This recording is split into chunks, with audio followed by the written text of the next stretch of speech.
Hello, everybody. Bobby Francis here for Full Tilt Weather. Have nearly 5,000 tornado intercepts, 120 tropical storms, and we're going to go ahead and talk about the possible severe weather event tomorrow afternoon, the 29th.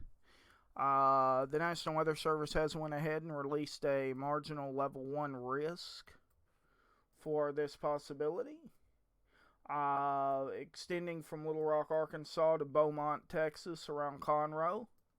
It's a good chance this could get pushed back a little bit towards Bryan and Brenham area, right through here, because a lot of models are showing initiation right along this area. But we will see. This will more than likely be moved up to a slight tomorrow, primarily over the center of this area, from Nacogdoches up to around I-30 and around. This is our primary threat area right here. They did go ahead and release a 2% tornado probability, which the National Weather Service only goes to 45% chance of tornadoes. They use a much different formula.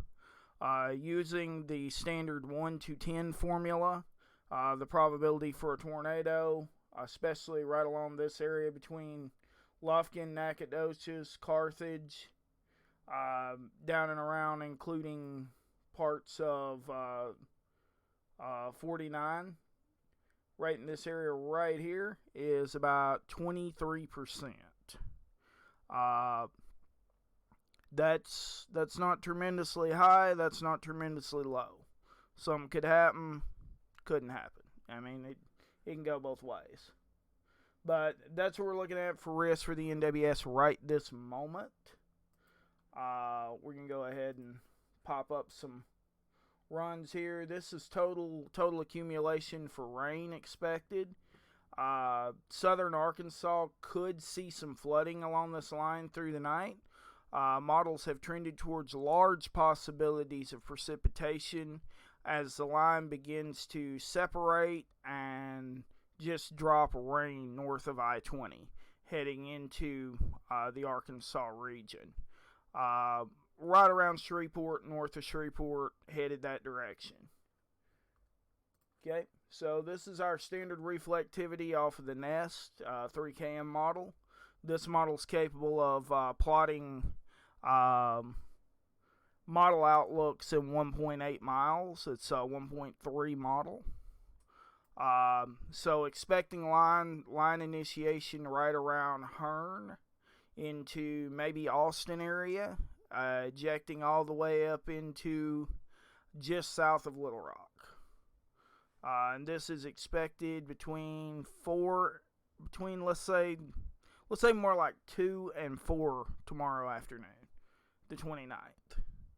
Then you get smaller discrete cells capable over Nacogdoches, San Augustine County, possibly heading into DeSoto Parish. As that line continues to grow, becomes more of a linear segmentation. Tornadic probabilities here are not the world's best, but there's definitely a chance. So this is the severe weather probability outlook model, showing much more into southeast Texas. This is a reason I am led to believe that the National Weather Service will be moving their marginal much more south, and maybe a slight also. Moving forward here, there has been model runs expecting a new initiation the 31st, 2 days later. This is not a highly trending possibility. This is our outlook for possible tornadic activity. So the line begins to separate right here, and you have just small shreddings occurring there. So most of the tornadic possibility is basically going to be from, let's say, Bryan College Station to San Augustine, Texas. But a lot of these cells, this shows where they can initiate. That don't necessarily mean they're going to die at that point. So DeSoto Parish could remain under that possibility. We're going to go ahead. We'll take this down. Model run. Reflectivity. This is the first initiation expected about 3 o'clock in the afternoon by the NAM 3KM. This could be a little late. We could see initiation as early as 2. That is a possibility. So we continue to push it forward. Some of these runs I did not pull. Gets a lot stronger. You're seeing from that moment Bryan College Station around Brenham, extending on a line all the way into Shreveport, right at dark.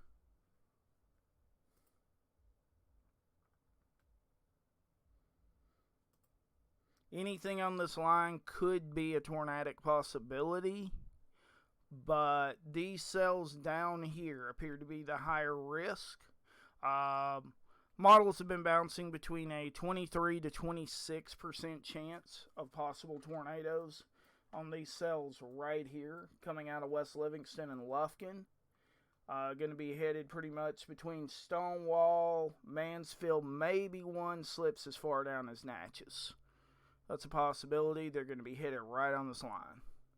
These are what are called prefrontal discretes. Anything in this line that's tornadic is going to be heavily wrapped. You're not going to have a lot of visibility. It's going to be segmented. Rotation could move up and down it. You're going to be weaker tornadoes if anything like that does occur. The models are not favoring this line to do that, but there is enough shear that's possible for that to occur. Segmented tornadoes. These prefrontals you're seeing here, though, they're coming into clean air. They're moving. There's going to be a strong southwesterly ejecting down in this area. These become the larger hail and tornado threats as the late afternoon into early night begins to evolve.